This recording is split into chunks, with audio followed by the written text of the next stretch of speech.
Hello guys, ഇന്ന് നമുക്കൊരു Kottayam style മീൻകറി വെച്ചാലോ. ആദ്യം തന്നെ എണ്ണ ചൂടായി വരുമ്പോൾ അതിലേക്ക് കടുക് ഇട്ട് പൊട്ടിക്കാം.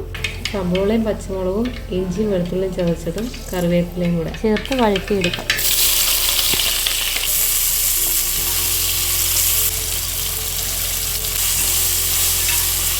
എനിക്ക് വീഡിയോ എടുത്തരാന്ന് പറഞ്ഞ ആളായി പിണങ്ങിയിരിക്കുന്നത്. വേറെ നല്ല കടുക് പൊട്ടിത്തെറിച്ചെന്ന് കയ്യിൽ.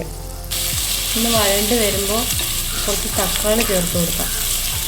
നമുക്കിതിലേക്ക് 1/2 ടീസ്പൂൺ മഞ്ഞൾപ്പൊടി, 4 ടീസ്പൂൺ മുളക് പൊടി, 1 ടീസ്പൂൺ മല്ലിപ്പൊടിയും ചേർത്ത് കൊടുക്കാം. ഞാൻ മല്ലിപ്പൊടി ചേർക്കാറുണ്ട്, നിങ്ങൾക്ക് ആവശ്യമുണ്ടെങ്കിൽ മാത്രം ചേർത്താൽ മതിയേ. ആ മസാലയുടെ പച്ചമണം ഒന്ന് മാറുന്നവരെ ഇളക്കി കൊടുക്കാം. കുറച്ച് വെള്ളം ചേർത്ത് കൊടുത്ത് നന്നായിട്ടൊന്ന് കുറുക്കിയെടുക്കാം.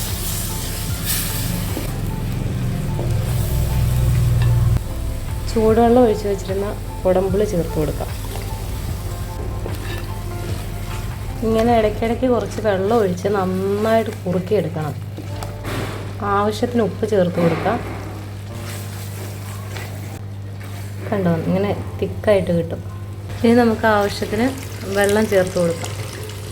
ഇതൊന്ന് തിള വരുന്നവരെ നമുക്ക് അടച്ച് വെക്കാം. ഇനി നമ്മൾ വെട്ടി വൃത്തിയാക്കി വെച്ചിട്ടുണ്ട്.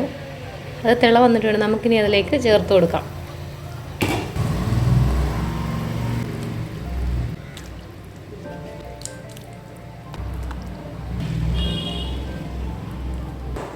നമുക്ക് കുറച്ച് നേരം അടച്ച് വെച്ച് വേവിക്കാം. ഇപ്പം മീൻകറി റെഡി ആയിട്ടുണ്ടാവും. നമുക്ക് തുറന്ന് നോക്കാം. നല്ല സെറ്റ് കോട്ടയം സ്റ്റൈൽ മീൻകറി റെഡി ആയിട്ടുണ്ട്. പിന്നെ നമ്മൾ അധികം ഇളക്കമൊന്നും ചെയ്യരുത്, മീൻ പൊടിഞ്ഞു പോകും. പിന്നെ നമുക്ക് ചോറിൻ്റെ കൂടെയും കപ്പയുടെ കൂടെയും ഒക്കെ കഴിക്കാം.